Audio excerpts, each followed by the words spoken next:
Welcome to Code Escape, everyone. Today we'll be working with Terraform. We'll install and set up our coding environment in Visual Studio Code. So grab your chai or coffee and let's get into it. Okay, so this is intended for beginners and someone who's starting to look into Terraform, possibly looking into using it for their infrastructure automation needs. Um, So what we're going to do is first we'll head over to the HashiCorp website to download Terraform, and we'll go ahead and install that. Once we install that, we'll go ahead and place it in our path so we can call it from our PowerShell or command line anywhere. And we'll set up our coding environment in Visual Studio Code. There's some extensions there that are useful, so we'll install those as well. So first, let's go ahead and pop up your browser, and we'll just search Terraform here, and go to the website that pops up here.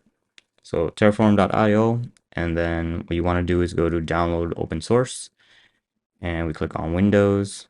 We'll go ahead and download the AMD64.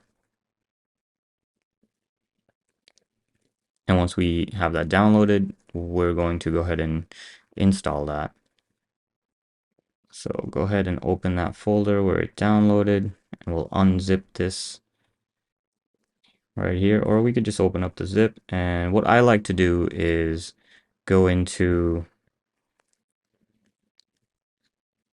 my C drive here, and what I'll do is I'll create a new folder,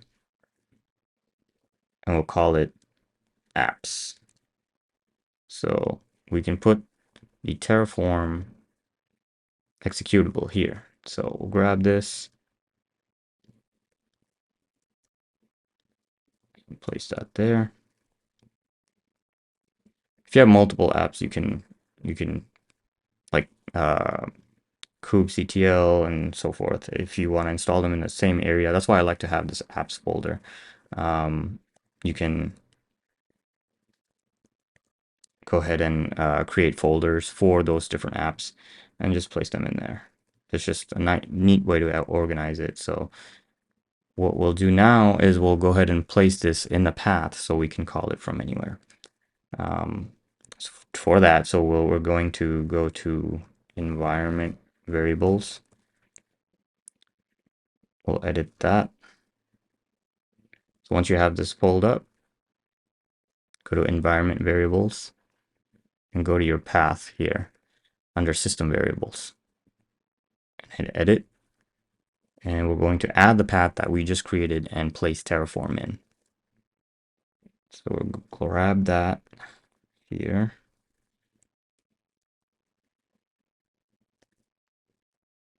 Hit new. There you go. And we'll go ahead and save that. And just to test, pull up PowerShell. Let's see if we can actually access it. And we can. So that's good. What we'll do next is we'll go ahead and download Visual Studio Code and set that up. So let's see. Let's get rid of all this stuff here. And what we'll do is go to Studio Code, pull that up. And I'll link both of these in the description, but you can find them easily just by Googling. So we'll go ahead and download the Windows version, stable build. And we'll wait for that to download. All right, so we have the file now. What we'll do is we'll open that up so we can install it. Okay, so we have Visual Studio Code installed. So what we're gonna do is install a couple of extensions, get ourselves ready. So head over to the extensions tab on the left side here. And once you're there, type in Terraform. And the first thing you want to install is the HashiCorp Terraform extension. We'll go ahead and install that. And what we also want to install is There's a couple other Terraform ones in here, extensions. They might be better than this one, but I'm not too sure, but this is the one I use. So you can definitely, experiment and check that out. What we'll do now is we'll also install ANSI colors. This is a great extension because once you start getting into Terraform and your Terraform gets longer and longer, your output gets a lot longer. And if your output is really long, you can't see it all in the terminal, right? So you use this and you redirect your output to a file, but you'd redirect it using this extension. And that will actually capture the color code of, the output and just as you would see it in the terminal. Okay, so that's it for the initial setup. In the next video, we'll set up an Azure account and link it to our local environment. We'll run some Terraform commands and create some resources in Azure. If you like the content, please make sure you hit subscribe and hit the notification bell. If you have any feedback, let me know, and I'll see you in the next video.